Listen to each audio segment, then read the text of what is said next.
नमस्कार।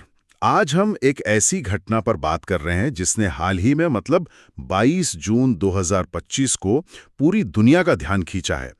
अमेरिका ने ईरान के कुछ अहम परमाणु ठिकानों पर हवाई हमले किए हैं। जी। हमारे पास जो जानकारी है, जो स्रोत हैं, वो थोड़ी अलग-अलग बातें कह रहे हैं। तो आज कोशिश करते हैं समझने की कि असल में हुआ क्या है और इसके क्या मायने हो सकते हैं। बिल्कुल। ये जो हमले हुए हैं इन्हें operation midnight hammer code name दिया गया है और ये काफ़ी सोची समझी रणनीति का हिस्सा लगते हैं। अमेरिकी रिपोर्ट्स के मुताबिक इसमें B-2 स्टेल्थ बॉम्बर्स का इस्तेमाल हुआ है। B-2 बॉम्बर्स, ये तो वही है जो रडार की पकड़ में नहीं आते आसानी से। हाँ, बिल्कुल। और ईरान का एयर डिफेंस सिस्टम ठीक ठाक माना जाता है, तो शायद इसीलिए इनका इस्तेमाल हुआ। इनसे GBU-57 बम गिराए गए हैं। ये खास बम है जिन्हें बंकर बस्टर भी कहते हैं। बंकर बस्टर, अच्छा, मतलब ये जमीन के काफी नीचे बने ठिकानों को तबाह करने के लिए हैं। हाँ, एग्जैक्टली। खासकर वो जगह है जैसे फोर्डो जो पहाड़ों के अंदर काफी गहराई में बना है, ऐसे ठिकानों के लिए ये जरूरी थे। इसके अलावा ये भी खबरें हैं कि सबमरीन से मतलब पनडुब्बियों से टॉमाहॉक क्रूज मिसाइलें भी दागी गई हैं। और निशाने कौन कौन से थे? मुख्य तौर पर 3 जगहों का नाम आ रहा है, फोर्डो, नतान्ज और इस्फहान। ये तीनों ही ईरान के न्यूक्लियर प्रोग्राम के लिए बहुत अहम माने जाते हैं। और अमेरिका का दावा है कि उन्होंने इन ठिकानों को भारी नुकसान पहुंचाया है। मैंने पढ़ा कि वो शानदार सैन्य सफलता और अत्यधिक गंभीर क्षति जैसे शब्दों का इस्तेमाल कर रहे हैं। सही कहा। अमेरिकी पक्ष का यही कहना है कि ईरान की जो परमाणु हथियार बनाने की क्षमता है उसको एक बड़ा झटका दिया गया है। पर कहानी में ट्विस्ट यहीं आता है। ट्विस्ट? हाँ, क्योंकि ईरान जो कह रहा है वो इससे बिल्कुल अलग है। उनका कहना है कि नुकसान बहुत मामूली है, बस कुछ बाहरी दीवारों को या इमारतों को थोड़ी क्षति पहुंची है और कोई जानी नुकसान नहीं हुआ है। और एक बात और थी कि ईरान कह रहा है कि उन्होंने हमले से पहले ही अपना जरूरी यूरेनियम वहां से हटा लिया था। ये थोड़ा अजीब नहीं है? हाँ, ये उनके दावे का सबसे अहम हिस्सा है। अब देखिए, सवाल ये है कि क्या ये सच है? अगर सच है तो क्या अमेरिकी इंटेलिजेंस फेल हो गई, उन्हें पता नहीं चला, या फिर ईरान सिर्फ प्रोपेगेंडा कर रहा है अपनी जनता और दुनिया को दिखाने के लिए कि देखो हमें ज़्यादा फर्क नहीं पड़ा। दोनों तरफ से अपना अपना नैरेटिव बनाने की कोशिश हो रही है। बिल्कुल। अमेरिका को दिखाना है कि उनकी कार्रवाई सफल रही और ईरान को दिखाना है कि वो मजबूत है और उन्हें झुकाया नहीं जा सकता।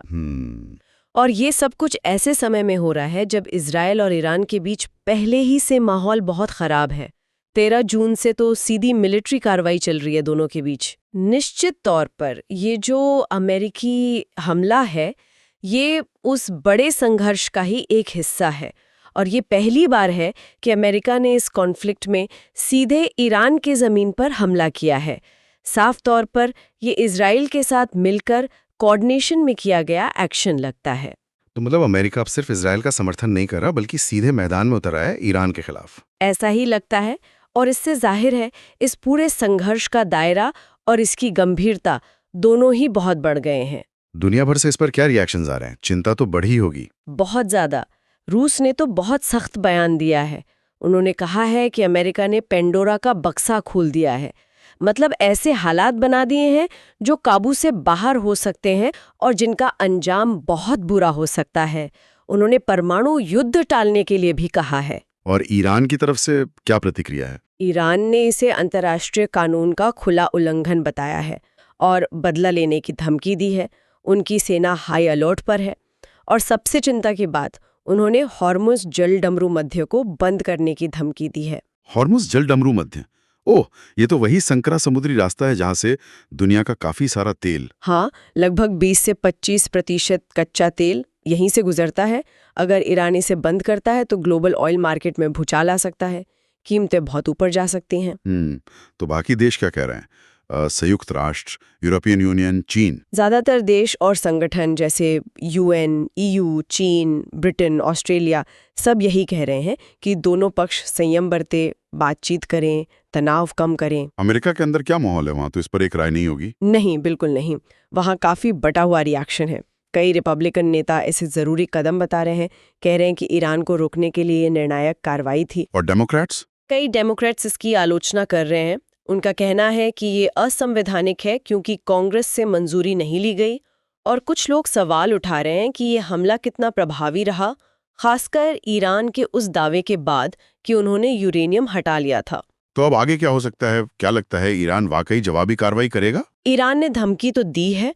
अब ये कार्रवाई सीधे अमेरिकी ठिकानों पर हो सकती है या उनके सैनिकों पर, या फिर वो अपने सहयोगी गुटों के जरिए, जिन्हें प्रॉक्सी कहते हैं, जैसे लेबनान में हिजबुल्ला या इराक में मिलिशिया या यमन में हूथी, उनके जरिए हमले करवा सकते हैं। और होर्मुज वाला विकल्प तो है ही। वो सबसे बड़ा खतरा है। तनाव इतना बढ़ गया है कि अमेरिका और कई यूरोपियन देशों ने लेबनान और इजराइल से अपने गैर जरूरी स्टाफ और नागरिकों को निकालना भी शुरू कर दिया है। यूएन सिक्योरिटी काउंसिल में भी इमरजेंसी मीटिंग हुई है। तो कुल मिलाकर स्थिति काफी गंभीर नजर आ रही है। अमेरिका का ईरान पर सीधा हमला, इजराइल के साथ मिलकर, नतीजों पर अलग-अलग दावे और पूरे क्षेत्र में तनाव अपने चरम पर। हाँ बिल्कुल, और इसका असर सिर्फ मिडल ईस्ट तक सीमित नहीं रहेगा। पूरी दुनिया की स्थिरता, अर्थव्यवस्था, खासकर तेल सप्लाई पर इसका गहरा असर पड़ सकता है। अब सबकी नजरें इसी पर टिकी हैं कि ईरान अगला कदम क्या उठाता है और क्या बड़ी ताकतें इस सिचुएशन को और बिगड़ने से रोक पाएंगी। और इसी सवाल के साथ हम आज की ये चर्चा यहीं रोकते हैं। श्रोताओं के सोचने के लिए एक सवाल छोड़ जाते हैं।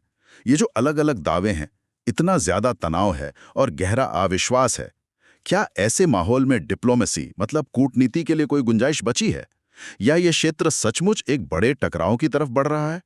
आने वाले दिन क्या दिशा तय करेंगे।